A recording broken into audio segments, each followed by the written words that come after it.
Well, a new poll finds a change of leadership would do little to close the 21-point gap between the Liberals and the Conservatives. Respondents to the Angus Reid survey say the possible successor to Trudeau, including Chrystia Freeland, Mark Carney, and Anita Anand, would likely drive them away from the party. Among the 37% who are considering voting for the Liberals, half say they're hesitant due to the lack of progress on affordability and health care. Well, CTV political commentator Scott Reid joins us live and no doubt is paying a lot of attention to this particular by-election.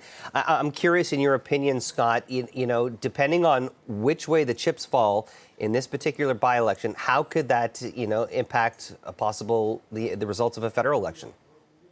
Big impact. I think it's going to be a huge impact on the course of federal election and for the course of federal politics for the next year. This is game 7 for Justin Trudeau. Make no mistake about it.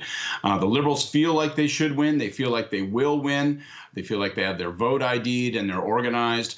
But by-elections are unpredictable, and there's a huge swell of popular support running against the Prime Minister personally and in the opposite direction of the Liberals. So if they should lose this by-election, which I don't think is likely, but if they should lose it, it would be a thunderclap. It would really cause Canadians and cause the Prime Minister himself personally, I think, to reflect on his future. If they win this election, but it's kind of they just kind of skate by, how do you think that's going to impact the riding and the rest of the Toronto ridings that have been a Liberal stronghold for a while? It'll be a rush of fear to the hearts of members of Parliament from the Liberal caucus in the Toronto area who think that their seats are safe. No question about it. But the consequences might not be as profound, obviously, if the Liberals still win by a slight margin. Not in terms of the broader Liberal Party, but I still think they could be profound for the Prime Minister. I still think a narrow win, say they win by 5 points, something like that, in a riding where they're used to winning by 20, 30%, where they're used to getting almost half the popular vote, that could cause the Prime Minister to spend the summer thinking to himself, well, can these polls be ignored? Is this thing reversible? Do I need to consider whether I'm an anchor on the fortunes of my own party? And do I need to think about retiring before the next campaign? So that's what makes this by-election so unusual. By-elections usually don't matter. Occasionally you'll see a by-election where a leader's going to enter the parliament or something huge like this.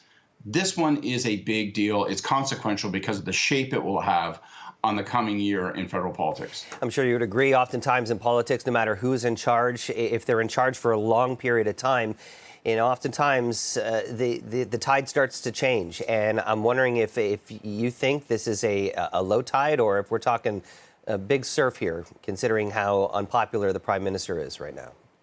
Oh, man, you're scared of those waves unless you're carrying a conservative surfboard.